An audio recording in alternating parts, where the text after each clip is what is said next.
On March 11, 2011, the Great East Japan earthquake struck with its epicenter along the Pacific coast of the Tohoku region in Japan. Fault lines in the Pacific Ocean slipped past each other with tremendous energy, triggering a massive earthquake followed by a tsunami that devastated coastal cities. Many critical infrastructure components were destroyed, such as the Fukushima Daiichi nuclear power plant. It lost power necessary to cool down its core and started a dangerous internal chain reaction of events that caused a phreatic explosion and a nuclear meltdown, releasing large amounts of radioactive substance into the atmosphere. The widespread radioactive contamination forced a long-term evacuation for many residents of the Hamadori area of Fukushima. The combined effects of the earthquake, tsunami, and fires left approximately 19,000 people dead, another 2,500 people missing, and 122,000 buildings destroyed, with total damage amounting to 16.9 trillion yen. Severe disruption to essential infrastructure lasted for weeks and months, and chaos caused by the reconstruction delay devastated many communities. The damage to farming and fishing communities was catastrophic. 12 years have passed since the earthquake and tsunami, and the reconstruction efforts continue.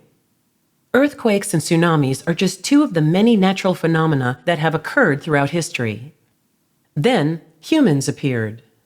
With the skillful use of fire, iron, and language, they quickly increased the population and expanded their territory. The conflicts between the natural ecosystem and human habitats have become apparent on Earth through chaotic destruction of nature and disputes over limited natural resources and energy. And now, catastrophic disasters occur more frequently than ever before. For humans to continue to live on this planet, we need to reconsider our living environments and work in harmony with the natural ecosystem. More specifically, we need to explore new concepts of the city. Hints that suggest a necessary coexistence with nature-induced disasters can be found in various regions around the world where urban culture and natural environment collide. Tohoku, Japan, which has repeatedly been affected by giant tsunamis, is one such region. The Nakahama Elementary School in Yamamoto-cho, Miyagi Prefecture, was in the tsunami inundation zone. When the physical school was rebuilt, the entire site was raised 2 meters, and an external staircase was explicitly added for evacuation. In addition, its staff discussed disaster prevention and conduct evacuation drills daily, incorporating disaster preparedness into daily life.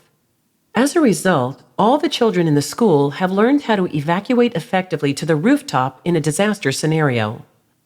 In Iwate Prefecture, there were 2 significant tsunamis in the Aniosh district of Miyako City, one in 1896 and another in 1933.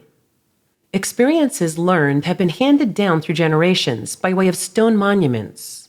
People built their villages on higher ground, as instructed on the stone monuments which read, "Do not build houses lower than here."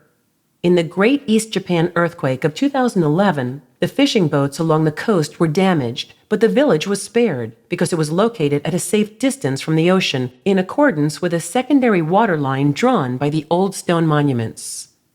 In Komaishi City, Iwate Prefecture, the phrase tsunami tendenko has been handed down from generation to generation.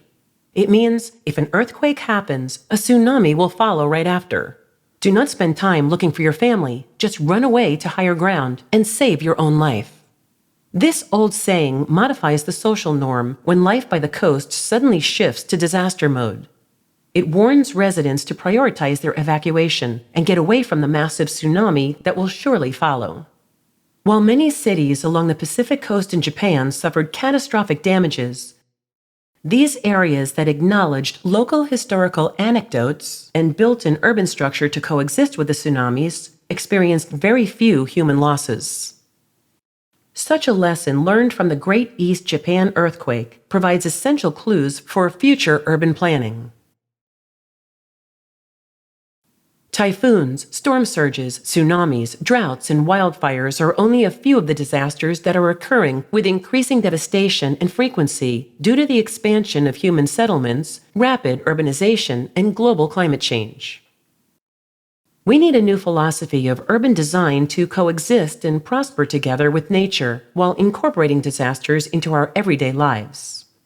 Significant changes have already begun. Instead of deflecting this burden to the next generation, we must start this work now. How can we, human beings, create flexible cities and culture based on the acceptance of disaster and exist symbiotically with nature, which can be fierce at times?